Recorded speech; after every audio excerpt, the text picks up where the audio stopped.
Salve pessoal, tudo bem com vocês? Espero que sim. Na última sexta-feira, o Haddad, o ministro da Fazenda, ele deu uma entrevista para o ICL, conduzida pelo Leandro Demori e pela Débora Magagna. E, em tese, o que você observa nessa dinâmica dessa relação ali com o ministro da Fazenda, com os meios de imprensa, você tem ali a imprensa mainstream, que é a Globo, o SBT, Band, CNN, vários outros meios ali de comunicação, que vão comandar uma entrevista ali com o ministro da Fazenda a partir de um determinado olhar, e esse olhar ali mais alheio ali aos interesses de alguns setores e tudo mais, e você teria ali uma imprensa alternativa que deveria comandar a entrevista a partir de um outro prisma, levantando outras questões e forçando um debate mais amplo ali sobre temas que são ignorados pela grande mídia, sobre premissas que são ignoradas pela grande mídia. Mas será que foi isso que aconteceu? A entrevista que o Haddad fez para o ICL foi chapa branca?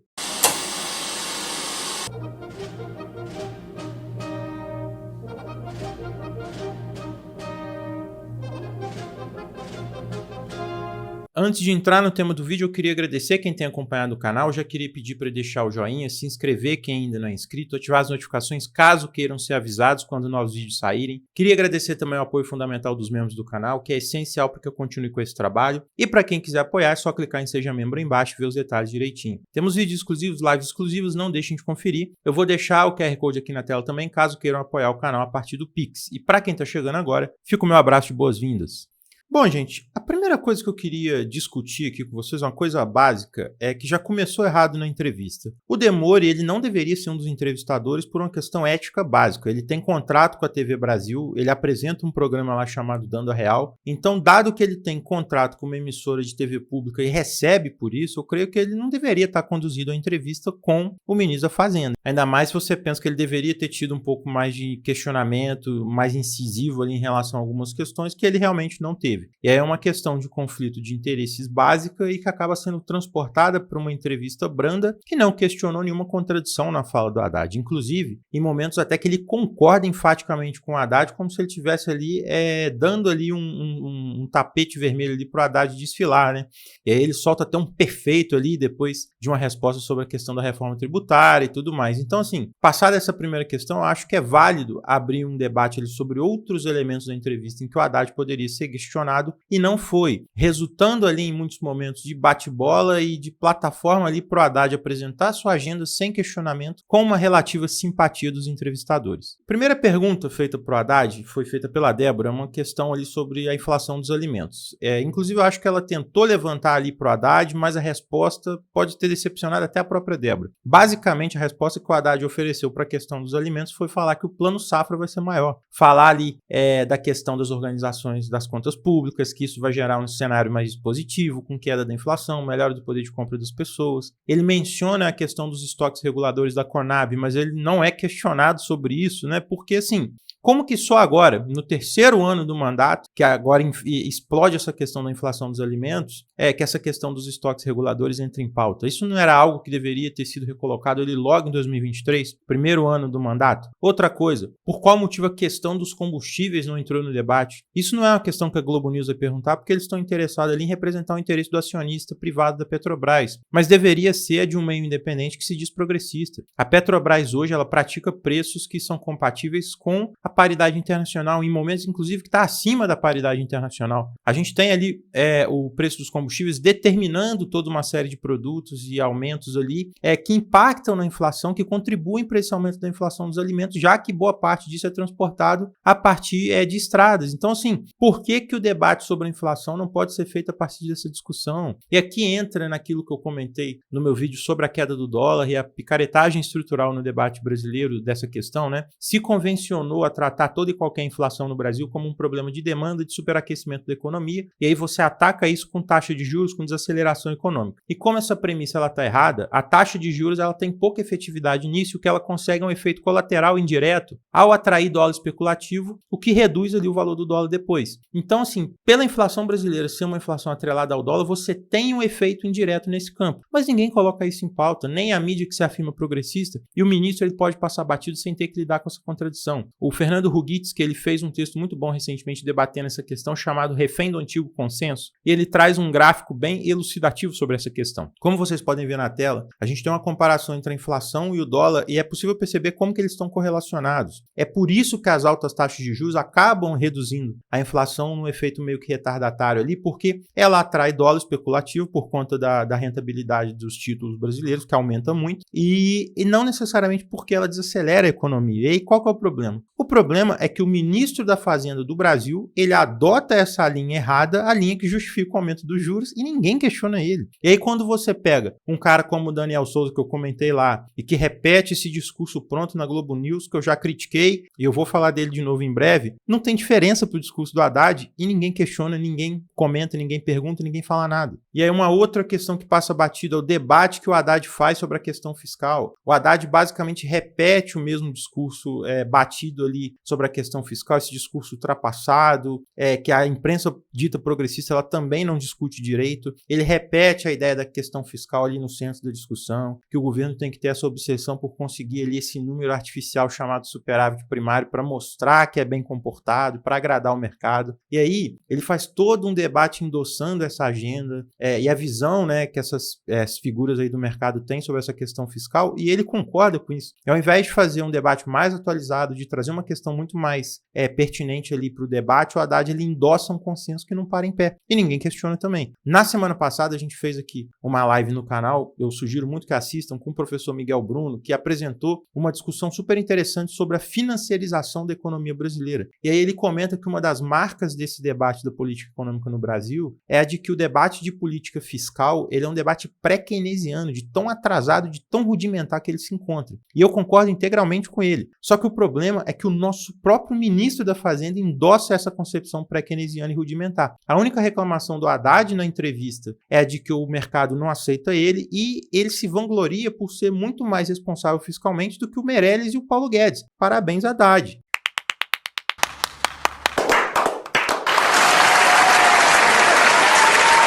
E aí, há uma falha grotesca até interpretar os resultados da economia e a melhora na arrecadação brasileira nos últimos anos. Eu já cansei de falar aqui com vocês essa dinâmica. A arrecadação aumentou por conta de um período de aumento do investimento público, que isso resultou ali no aumento da atividade econômica, que foi refletido no aumento da arrecadação. Ou seja, a melhora na questão fiscal foi justamente pelo fato de que a gente teve um aumento do investimento que repercutiu em tudo essa questão que eu falei com vocês. E o que entra agora? Entra um processo de desaceleração da economia, que sequer foi mencionado na entrevista, e é possível, evidentemente, que isso repercuta na arrecadação. Por exemplo, o Haddad ele fala o tempo inteiro em crescer com sustentabilidade, mas ninguém questiona ele sobre isso. Por quê? Sabe o que isso significa? O que ele está falando ali, usando esse termo, essa expressão? Ele está falando ali, pro Haddad, o crescimento da economia hoje ele está acima do limite que a gente teve em 2024 e que isso está pressionando a inflação. E crescer com sustentabilidade não tem nada a ver com o meio ambiente, tem a ver com o crescimento dentro do que o Ministério da Fazenda entende ser o limite da economia. Por isso que eles querem desacelerar a economia. Algo que foi expresso por membros da equipe econômica e pelo próprio Haddad quando ele foi entrevistado pela CNN. E aí entra aquela dinâmica bastante contraditória que eu trouxe na semana passada quando eu falei do Datafolha ruim para o Lula. Que lógica tem você vender a ideia de crescimento econômico, a ideia de um consignado para o trabalhador privado, especialmente nessa questão do consignado, num momento em que você defende e aplica medidas que vão desacelerar a economia. Você quer gerar uma crise de inadimplência com isso? Percebem como que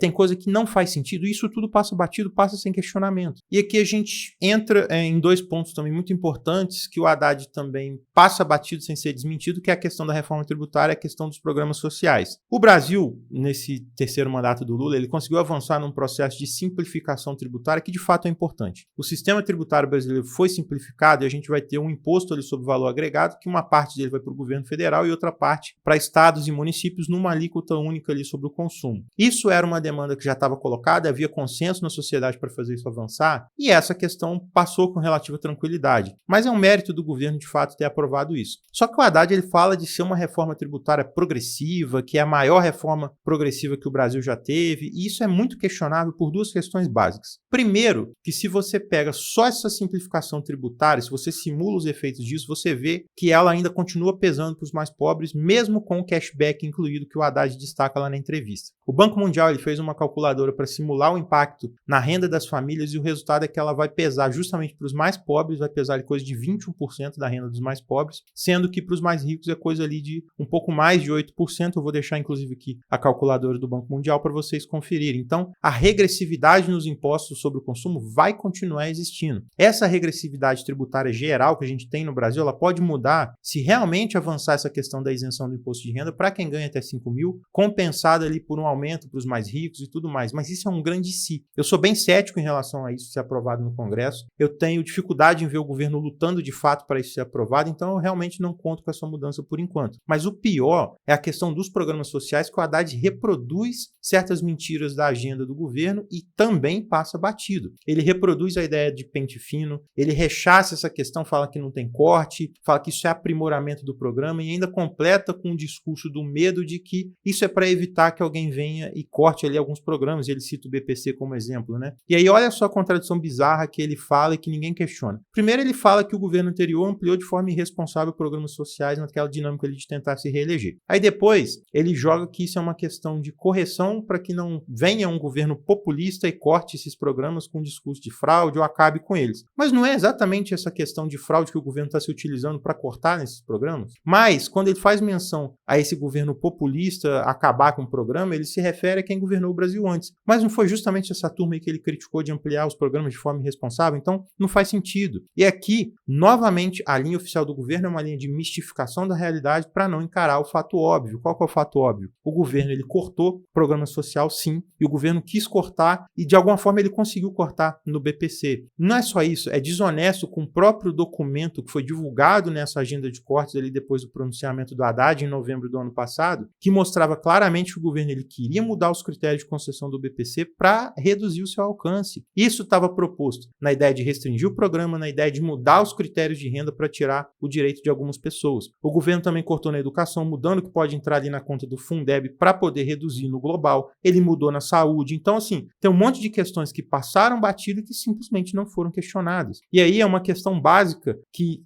é difícil, assim, até comentar, porque é o seguinte, é uma questão matemática, gente. Eu já cansei de falar aqui com vocês. O teto de gastos, ele limita o crescimento global das despesas do governo e dentro dessas despesas você tem despesas que são obrigatórias que crescem acima desse limite global. Então, é óbvio que vai ter corte e ninguém questiona esse tipo de coisa. E aí, qual que é o problema disso tudo? Basicamente, o governo Lula hoje é um governo que naturaliza a gestão pautada na austeridade dentro de um contexto que já está cristalino que ela não funciona e que os seus efeitos são a dissolução do tecido social, o fortalecimento de setores extremistas da direita, e ele naturaliza isso dentro de um campo que sempre se disse contra e que sempre criticou esse tipo de política. Com um detalhe, e isso aqui é o mais fatal. O governo, ele adota essa premissa no centro da política econômica, mas no discurso ele fala que está fazendo diferente. E aí qual que é o resultado disso? O resultado é uma dinâmica em que a agenda é aplicada, ela não vai ser responsabilizada pelo seu fracasso e vai cair na conta da agenda de esquerda esse fracasso. Isso permite com que essa agenda seja retroalimentada continuamente, sem qualquer questionamento, e nós vamos caminhando ali cada vez mais perto ali para mais um abismo. E agora, com uma imprensa progressista que não consegue mais fazer questionamento nenhum e que age como vocalizadora dessa agenda em muitos momentos. E aí fica um bloco em que você tem governos e aliados,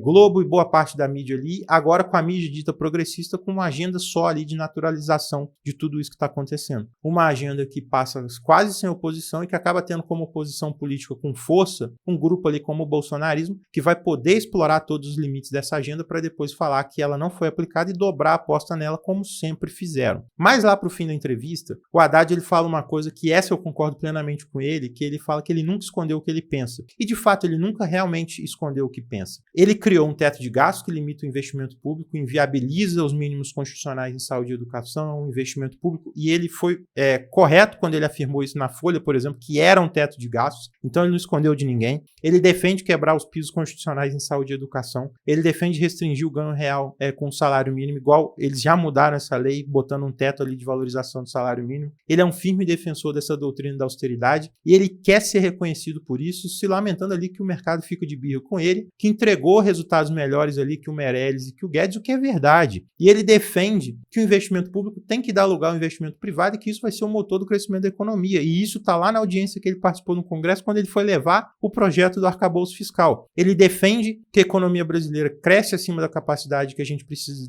desacelerar. Ele defende que a política de juros altos é necessária para baixar a inflação, assim como toda essa ideia de que o câmbio subiu tem relação com o risco fiscal, que boa parte ali do mercado, da Globo, dessa galera está defendendo. O problema não é ele defender isso, é ele não ser questionado em relação a isso, em relação às contradições inerentes ao que ele está defendendo, mesmo diante de uma mídia que se diz independente e progressista, que no fim das contas acabou servindo como uma plataforma de justificação dessa agenda para um público majoritariamente de esquerda na disputa ideológica que o governo está fazendo ali para naturalizar a agenda de austeridade fantasiada de esquerda. Enfim, gente, fico por aqui, espero que vocês tenham gostado do vídeo. Vou deixar minhas redes na descrição, meu canal no Telegram, meu canal no WhatsApp, meu servidor no Discord. Entrem lá. Um grande abraço para todo mundo e até a próxima.